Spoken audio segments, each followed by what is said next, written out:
Assalamualaikum warahmatullahi wabarakatuh. Perkenalkan, nama saya Anissa Fitri, NIM 2019 Saya di sini akan membuat video layanan BK klasikal untuk menuntaskan nilai penilaian akhir semester mata kuliah bimbingan klasikal. Assalamualaikum warahmatullahi wabarakatuh anak-anak. Bagaimana kabar hari ini? Alhamdulillah jika sehat. Jadi di sini Ibu akan menerangkan kepada kalian semua apa sih bidang bimbingan pribadi itu. Apakah sudah ada yang tahu? Baik, di sini Ibu akan mulai untuk menjelaskan apa sih bidang bimbingan pribadi itu. Bimbingan pribadi berarti bimbingan dalam memahami keadaan batinnya sendiri dan mengatasi berbagai pergumulan dalam hati, dalam mengatur diri sendiri di bidang kerohanian, perawatan, jasmani, pengisian waktu luang, penyaluran nafsu seksual, dan sebagainya. Bidang bimbingan pribadi adalah bimbingan yang meliputi pemantapan keimanan, potensi diri, bakat, minat, pemahaman kelemahan diri, kemampuan pengambilan keputusan sehingga dapat merencanakan kehidupan yang sehat. Jadi, apakah kalian mengerti? Baik, kita lanjut. Konsep dasar bimbingan pribadi. Dalam bimbingan pribadi, yaitu bimbingan pelayanan yang membantu peserta didik dalam memahami, menilai, mengembangkan potensi dan kecakapan, bakat dan minat serta kondisi yang sesuai dengan karakteristik kepribadian dan kebutuhan dirinya. Apakah kalian ada yang bertanyakan atas pengertian yang sudah Ibu jelaskan? Baik. Jika kalian ada yang bertanya, nanti Ibu akan membuka saja ya, dan Ibu akan menjelaskan terlebih dahulu materi yang akan Ibu sampaikan kepada kalian semua.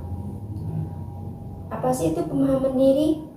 Pemahaman diri adalah pengenalan secara mendalam atas potensi-potensi kepribadian dirinya yang mencakup ranah minat, abilitas, kepribadian, nilai, dan sikap yang mana pengenalan siswa atas kekurangannya.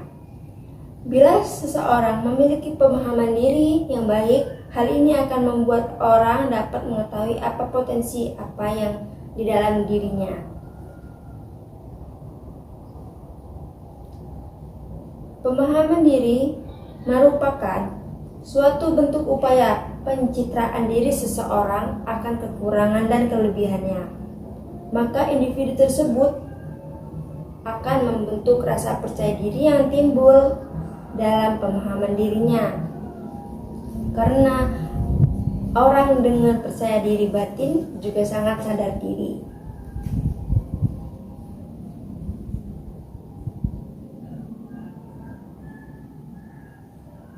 Baik, berikutnya kita akan mengetahui apa itu tujuan pemahaman diri.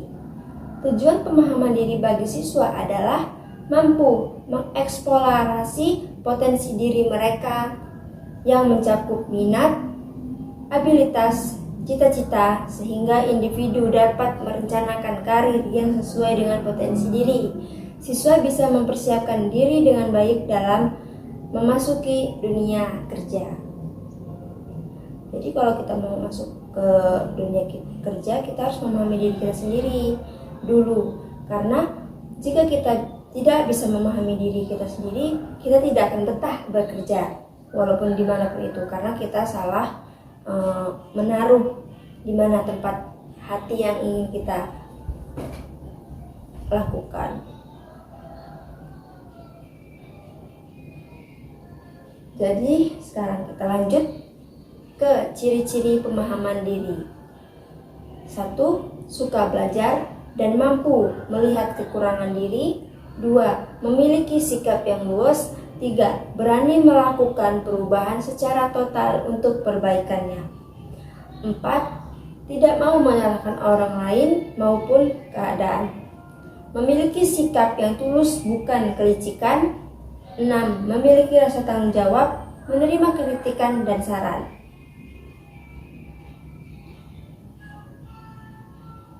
Jadi kita akan lanjut ke materi kekuatan dan kelemahan diri sendiri. Jadi kekuatan dan kelemahan diri sendiri itu ada apa aja sih? Apa sih contohnya? Jadi kelebihan adalah suatu kemampuan karakteristik atau ciri tentang diri kita yang kita anggap lebih baik daripada kemampuan-kemampuan atau aspek-aspek lain dalam diri kita. Kalau kekurangan adalah kemampuan yang sebenarnya kita harapkan untuk lebih baik dalam kondisi sesungguhnya, namun ternyata tidak. Jadi kita anggap kurang biasa dalam hal kita inginkan yang lebih baik. Kekurangan ini biasanya melahirkan rasa malu dan minder. Jadi kalau misalnya ada anak-anak yang merasa memiliki kekurangan diri, dia akan merasa, aku takut nih mau gabung sama mereka karena aku udah kurang dalam percakapan, saya tidak berani.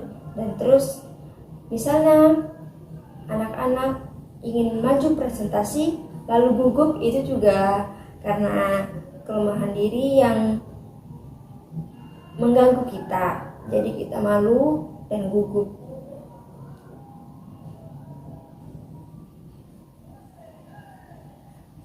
Terus ada lagi kekuatan atau kelebihan diri sendiri.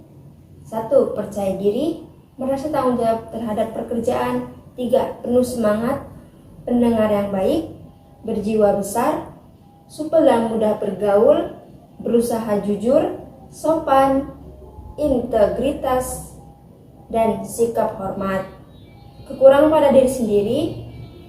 1. Belum memiliki pengalaman yang banyak. 2. Tidak menguasai bidang tertentu. 3. Kurang menguasai bahasa asing. 4. Mudah kecewa atas hasil yang didapat. 5. Suka memendam masalah. 6. Sulit mengontrol emosi. 7. Masih suka bergantung dengan keadaan orang tua. 8. Suka muncul rasa malas.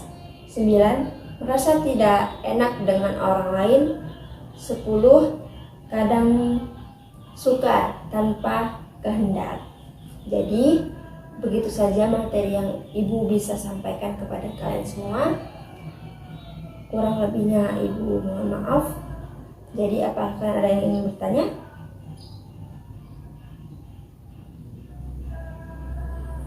Jika tidak, kita bisa mempelajari lebih lanjut. Nanti Ibu akan kirim materi ini ke grup kelas kita ya.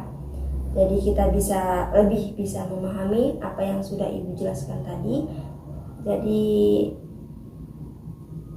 kita selesaikan materi hari ini ya.